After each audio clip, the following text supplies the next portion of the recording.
하나님 아버지, 오늘도 우리에게 주의 말씀을 사모하여 기도의 자리에 나오게 하시고 말씀의 자리에 나오게 하시니 감사합니다. 우리의 발걸음을 인도하여 주신 주님, 오늘 말씀을 통하여 주님 응답하여 주시고 또한 오늘 기도를 통하여 하나님 우리가 올린 기도의 제목들이 하나님 상달되며 하나님 받아주시기를 원합니다. 우리의 삶의 모든 어려움과 환난이 있을지라도 오직 주님 안에서 답을 찾게 하시고 늘 주님 말씀을 묵상하고 주와 기도하며 성령님의 은혜를 도우심을 입는 자들 되게 하여 주시옵소서. 예수님의 이름으로 기도합니다. 아멘. 우리는 밭에 심어진 씨앗이 자라나서 열매를 맺는 것을 보게 됩니다. 이것은 작고 보잘것없지만 시간이 지나면 놀라운 생명력을 발휘하여 알곡을 맺는데 참으로 신비합니다. 그러나 같은 밭에 자라는 것이 모두 유익한 열매를 맺는 것은 아니죠. 거기에는 잡초도 가라지도 같이 자라나기 때문입니다. 이것은 자연 법칙이기도 하지만 오늘 주님께서 말씀하시듯 천국의 비유로 깊은 영적 진리를 담고 있기도 합니다. 알곡과 가라지의 비유는 천국에 대한 중요한 진리를 가르쳐 줍니다. 이 비유는 지금 우리가 살아가고 있는 세상과 하나님의 나라가 어떻게 이루어져 있는지, 그리고 마지막 날에 어떤 일이 일어날지에 대해서 우리에게 가르쳐 줍니다. 세상 속에 참된 믿음을 가진 자들과 그렇지 않은 자들이 함께 살아가며 하나님의 심판때, 추수때가 올 것이라는 경고와 그리고 신자에게는 소망이 담겨 있는 것입니다. 이 비유를 통해 하나님의 나라를 향한 우리의 정체성과 소명을 다시 깨닫고 하나님 앞에서 올바른 믿음의 길을 걸어가기를 소망합니다. 첫째로 하나님의 밭에 좋은 씨와 가라지가 함께 자란다는 것입니다. 24절에서 27절 다시 읽어보겠습니다. 예수께서 그들 앞에 또 비유를 베풀어 가라사대 천국은 좋은 씨를 제 밭에 뿌린 사람과 같으니 사람들이 잘 때에 그 원수가 와서 곡식 가운데 가라지를 덧뿌리고 갔더니 싹이 나고 결실할 때에 가라지도 보이거늘 집 주인의 종들이 와서 말하되 주여 밭에 좋은 씨를 심지 아니하였나이까? 그러면 가라지가 어디서 생겼나이까? 예수님의 가라지 비유에서 좋은 씨는 하나님의 말씀을 통해 거듭난 천국 백성을 말하죠. 가라지는 사탄에게 속한 자들을 의미합니다. 여기서 밭은 이 세상을 의미합니다. 여기서 밭은 이 세상을 의미하는데 하나님께서 우리가 생각해 봤을 때 세상을 창조하셨고 그 안에 좋은 씨, 하나님의 백성들을 심으셨습니다. 그러나 원수인 사탄이 몰래 들어와서 가라지, 곧 악한 자들을 심었다고 말하고 있습니다. 그래서 우리가 이것을 조금 생각해 보면 약간 갸우뚱할 수가 있습니다. 그래서 이 세상을 말할 때 조금 쉽게 설명을 드리면 이런 방식인 것입니다. 먼저 전제되는 것이 이 세상은 하나님의 작정의 계획 속에 아름답게 창조된 하나님의 섭리로 운행되는 아름다운 하나님의 손 안에 있는 세상인 것이 분명합니다. 그러면서 동시에 성경은 사탄을 공중의 권세 잡은 자로 소개하고 있죠. 그리고 요한 1서에서도 온 세상은 악한 자 안에 처해 있다라고 이렇게 이야기를 하고 있습니다. 그래서 이 이야기가 꼭 대립되는 것 같이 보이지만 그렇지 않습니다. 전제돼야 될 것은 포괄적으로 이게 우선이죠. 하나님이 이 세상을 창조하신 것이 분명하고 그 안에 자신의 손으로 섭리하고 계시는 것인데, 하나님이 창조하실 때 하나님께서 그 전제 위에 사탄을 이 세상의 공중의 권세 잡은 자로 이 세상 위에 군림하도록 하나님의 작정의 계획 가운데 허용하신 것이죠. 그러니 우리는 이 세상에 하나님의 자녀들이, 택자들이 있는 것은 물론이요, 공중의 권세 잡은 자에 의하여 그의 하수인들을 통하여 그가 군림한 세상 속에서 미혹당한 자들이 동시에 같이 있다, 함께 있다라고 하는 사실을 우리는 볼 수가 있는 것입니다. 그래서 종들은 밭에 가라지가 자라는 것을 보고 즉시 그것을 뽑으려 했습니다. 그러나 주인은 가만두어라 라고 명령을 하였습니다. 왜냐하면 가라지를 뽑다가 알곡까지 상하게 될 수 있기 때문입니다. 주인의 명령은 우리에게 중요한 교훈을 주죠. 28절, 29절. 주인이 가로되 원수가 이렇게 하였구나. 종들이 말하되 그러면 우리가 가서 이것을 뽑기를 원하시나이까? 주인이 가로되 가만두어라. 가라지를 뽑다가 곡식까지 뽑을까 염려하노라. 30절에 둘 다 추수 때까지 함께 자라게 두어라.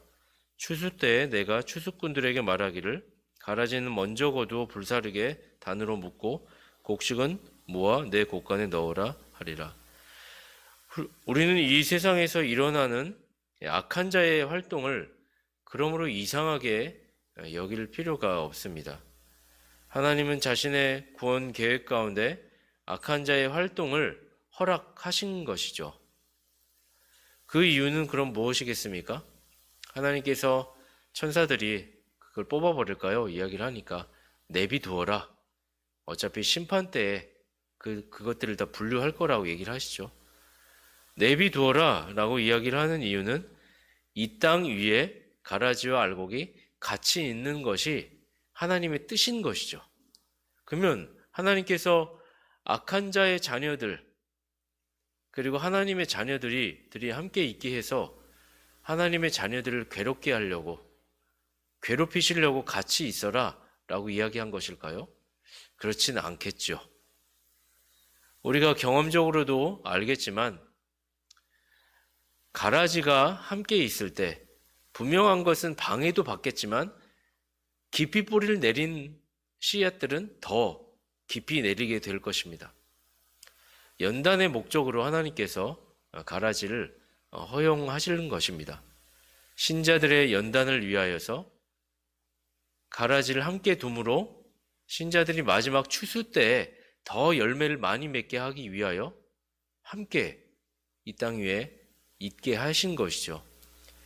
또한 우리는 하나님의 심판의 권한, 이 가라지를 마지막에 제거하는 그 권한은 우리에게 있는 것이 아니다. 하나님께 속해 있다라는 사실을 알게 되는 것입니다.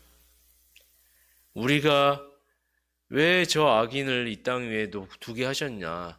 빨리 그냥 해결해 주십시오. 이걸 빨리 하여야 되지 않겠습니까? 라고 우리는 생각할 수 있지만, 그래서 우리가 인간적인 방법으로, 인위적인 방법으로 교회가 이것을 어떻게 해보려고, 근데 그것은 우리의 권한이 아니라 심판의 권한은 하나님께 있는 것입니다. 그래서 우리는 하나님의 때를 기다려야 하고, 하나님이 그렇게 하신 하나님의 섭리 가운데 이유가 있음을 믿고 억울해하거나 답답해하거나 할 필요가 없는 것입니다. 하나님은 그 악한 자를 통하여 또한 일하시기 때문입니다. 바로의 마음을 강팍하게 하신 분이 하나님이시죠. 하나님께서 의도하셔서 바로의 마음을 강팍하게 하셔서 이스라엘 백성들을 애굽의 노예가 되게 하시고 10가지 재앙 가운데 마지막까지 이스라엘 백성들이 나오지 못하도록, 한편으로는 그 안에 있을 때는 현실, 상황만 보게 되면 신자들은 억울하고 답답합니다.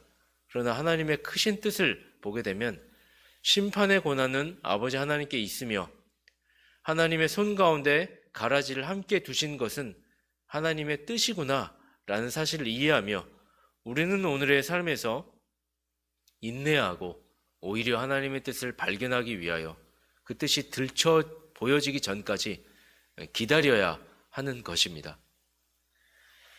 이것은 교회 안에서도 동일하게 해석되고 적용되는 말씀입니다. 교회 안에도 알곡과 가라지가 있다라고 주님께서는 말씀하시는 것입니다. 교회에 와서 문을 열고 등록 카드 쓰고 전입 교육을 받으면 알곡이 되는 것이 아닙니다. 어느 누구도 모릅니다. 추수날이 되기 전까지는 모르는 것이죠. 주님은 교회 안에 알곡과 가라지를 함께 두셨습니다. 왜 그렇게 하셨을까? 교회 안에는 거짓 목자도 있는 것이고 거짓 신자도 있는 것입니다. 그러므로 교회라고 항상 평화롭고 교회라고 항상 싸움이 없다고 생각해서는 안 됩니다. 오히려 교회에 하나님이 허용적 의지, 하나님의 허락하심 안에 사탄의 활동도 있는 것이기에 가라지가 악한 자들이 함께 두셨다고 한다면 우리는 이것을 전제하고 교회 활동을 한다면 신자라면 어떻게 해야 될까요? 약간의, 아니죠. 좀 많이 긴장을 하고 신앙생활을 해야 할 것입니다. 이 교회에 누룩이 번지지 않기 위하여 긴장을 해야 할 것입니다. 또한 동시에 한편으로는 두려움과 동시에 우리는 기쁨과 평강으로 우리는 감사할 수 있습니다. 왜 그러냐면 결국은 주님께서 신자를 강하게 하시기 위하여 또한 결국은 마지막에 심판 때에는 가라지가 구별이 될 것이기 때문에 하나님의 손을 믿기 때문에 오히려 오늘 나에게 이렇게 긴장하게 하시고 겸손하게 하시며 말씀을 더욱 귀 기울이게 하신 것에 대해 감사할 수가 있을 것입니다. 교회 안에 하나님께서 뜻하신 바 알곡과 가라지가 같이 있다는 사실은 참으로 한편으로는 슬프면서도 두려운 일이지만 한편으로는 우리에게 오히려 우리의 믿음을 강하게 하시기 위한 하나님의 뜻임과 그리고 하나님의 나라에 대한 소망을 두게 하시는 하나님의 의로운 결정이시고 그 뜻임을 우리가 알아야 할 것입니다. 둘째로 마지막 심판의 날 알곡과 가라지는 반드시 구별될 것입니다. 우리 뒤에 36절에서 43절 다시 한번 읽어보면 좋겠습니다. 이에 예수께서 무리를 떠나서 집에 들어가시니 제자들이 나와 가로되 밭의 가라지 비유를 우리에게 설명하여 주소서. 대답하여 가라사대 좋은 씨를 뿌리는 이는 인자요 밭은 세상이요 좋은 씨는 천국의 아들들이요 가라지는 악한 자의 아들들이요 가라지를 심은 원수는 마귀요 추수 때는 세상 끝이요 추수꾼은 천사들이니 그런즉 가라지를 거두어 불에 사르는 것 같이 세상 끝에도 그러하리라. 인자가 그 천사들을 보내리니 저희가 그 나라에서 모든 넘어지게 하는 것과 또 불법을 행하는 자들을 거두어내어 풀무불에 던져 넣으리니 거기서 울며 이를 갈미 있으리라. 그때의 의인들은 자기 아버지 나라에서 해와 같이 빛나리라. 귀 있는 자는 들으라. 하나님께서는 반드시 추수 때에 모든 불법을 행하는 자들을 거두어서 풀무불에 던져 넣으시겠다라고 이야기를 하십니다. 그리고 의인들은 해와 같이 빛나게 하실 것이다. 그래서 가라지와 알곡에 대한 분명한 구별을 해 두실 것입니다. 이것은 하나님의 심판이 반드시 이루어질 것을 우리에게 상기시켜 줍니다. 가라지는 그러므로 영원한 형벌을 받아서 풀무불에서 슬피 울며 이를 갈게 될 것이고 알곡은 하나님의 영광 가운데 영원토록 주의 이름을 찬송하며 기뻐하는 영광 가운데 거하게 될 것입니다. 그렇다면 우리는 여기서 어떤 교훈을 발견할 수가 있을까요? 중요한 건 무엇이겠습니까? 분명히 구별된다고 했으니까 오늘 우리는 마지막 주님의 심판대 앞에 가기 전에 주어진 기회 앞에서 그렇다면 내가 정말 내가 알곡이 맞는가 점검을 해야 할 것입니다. 어떻게 점검해야 할까요? 마지막 날에 하나님의 곳간에 들어가는 자임을 알게 해주는 시금석은 바로 오늘 이 순간 믿음으로 말미암아 뿌리가 견고하게 내려지고 있으며 열매를 맺고 있느냐, 이것이 우리에게 중요할 것입니다. 마지막 날은 반드시 올 것입니다. 이 날을 피할 자는 아무도 없습니다. 그러므로 우리는 오늘의 삶 가운데에서 우리 자신의 믿음을 점검해 봐야 합니다. 정말 믿음을 가진 자라면 우리가 씨 뿌리는 자의 비유에서 본 것과 같이 다른 핑계대고 할 것이 없습니다. 하나님께서 주신 아름다운 풍성한 열매가 30배, 60배, 100배의 결실을 맺게 되어 있습니다. 그 열매라고 하는 것은 하나님을 향한 선한 성령의 열매, 경향성들, 사랑의 경향성들, 희락의 경향성들, 화평의 경향성들, 오래 참음과 자비와 양선의 경향성들, 충성과 온유와 절제의 경향성들, 이런 열매가 우리 안에 있는가? 과연 세상 사람들과 확연히 구별될 만큼의 분명한 그 과즙이, 그 진액이 쭉쭉 풍성히 진하게 나오고 있는가? 이것이 우리 믿음의 본질이고 믿음이 있는지 없는지에 대한 시금석이 될 것입니다. 그날을 준비하며 오늘 내게 주어진 삶을 믿음으로 순종하며 나아가는 저와 여러분이 되었으면 좋겠습니다. 기도하겠습니다. 하나님 아버지, 알곡과 가라지의 비유를 통하여서 심판때에 있을 일들을 우리에게 경고하시고 또한 우리에게 소망을 품게 하시니 감사합니다. 하나님의 뜻 가운데 신자들에게 주는 교훈이 분명합니다. 우리로 하여금 연단케 하시려고 저 원수 같은 자가 왜 도대체 나와 이렇게 함께 해야 되는가? 그것은 나의 착각이며 나의 교만임을 알게 하셨습니다. 그것은 너의 신앙을 위해서다. 그리고 너도 다른 사람에게 원수가 되지 않기 위해 조심해야 되지 않겠니? 우리는 오히려 반면교사를 삼고 우리 자신을 바라보고 주님의 심판대를 두려움과 그리고 또한 기쁨의 소망 가운데 기다리는 자들 되게 하여 주시기를 원합니다. 하나님이 부르시는 날까지 온전한 믿음을 가졌는지에 대한 점검을 하게 하시고 열매 맺는 자들, 순종하여 열매 맺는 자들 됨으로써 주의 자녀됨을 확증케 하여 주시옵소서. 예수님의 이름으로 기도합니다. 아멘.